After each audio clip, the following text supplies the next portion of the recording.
সালামাহাটি block এবং আম্বাসাহাটি block মিলিয়ে কতজন প্রার্থী আপনারা দিয়েছেন গ্রাম পঞ্চায়েত সমিতিতে, এবং আপনাদের এই পঞ্চায়েত নির্বাচন বা ত্রিস্তর পঞ্চায়েত নির্বাচনে আপনাদের জয় নিয়ে কতটুকু আশাবাদী এবং পরবর্তী সময় আপনারা কি করতে চান?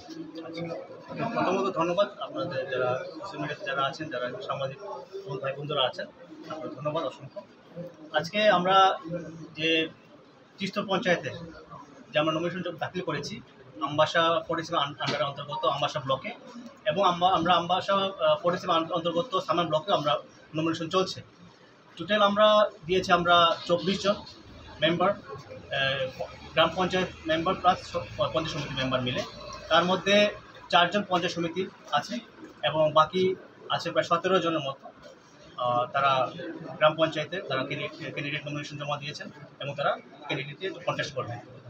আমরা চাইছি যে আমাদের মহারাজার যে আদর্শ, যে স্বপ্ন এবং যেটা মেসেজ, যে ডেভেলপমেন্ট, উন্নতি, রুট লেভেল থেকে মানুষকে তুলে ধরা, সেটা নিয়ে আমরা কাজ করছি। এডিসিতে বলুন করি, জেনারেল এলাকাতেও আমরা করছি। তো এটাই আমাদের বলতে হবে যে ত্রিপুরাতে এই প্রথমবার একটা রিজনাল পার্টি আঞ্চলিক দল জেনারেল এলাকাতে ফাইট করছে। এটাই প্রথমবার, এটা আমাদের প্লাস পয়েন্ট।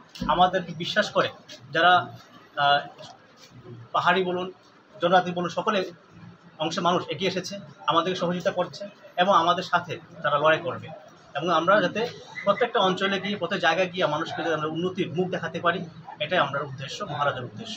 আপনার জয় নিয়ে কতটুকু আশাবাদী? জয় নিয়ে আমরা 100% আশাবাদী, কারণ আমরা যা বুঝতে পারি যে মানুষ উন্নতির মুখ দেখতে চাইছে, তার উন্নতির ছোঁয়া চাইছে।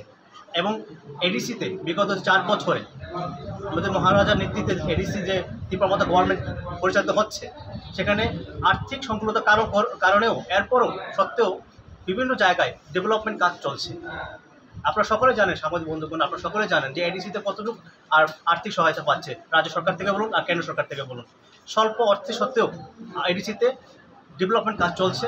এডিসিতে যেমন চাকরি দেওয়ার ক্ষেত্রেও মহারাজার নেতৃত্বে কাজ চলছে, এবং সেই উন্নতি ধারা আমরা গ্রাম পঞ্চায়েত লেভেলে, আমরা পঞ্চায়েত সমিতি লেভেলেও আমরা করে দেখাতে চাই। আপনারা রাজ্য সরকারের সাথে একসাথে একই বেঞ্চে আছেন, কিন্তু পঞ্চায়েতে পৃথক লড়াই, এমনটা কেন? না, পঞ্চায়েতে পৃথক লড়াই বলতে না, কোনো পঞ্চায়েতে আমরা একসাথে লড়ছি। আমার সাথে আমরা ফ্রেন্ডলি ম্যাচ আমরা করছি, আমরা একসাথে আমরা হাতে হাত ধরে আমরা লড়াই করছি। আপনারা দেখতে পাবেন আমরা কারোর বিরুদ্ধে আমরা যাচ্ছি না। আমরা জাস্ট আমাদের মেইন উদ্দেশ্য ডেভেলপমেন্ট, মেইন উদ্দেশ্য সাধারণ মানুষকে আমরা উন্নতির ছোঁয়া দেখানো, মুখ দেখানো, এটাই আমাদের।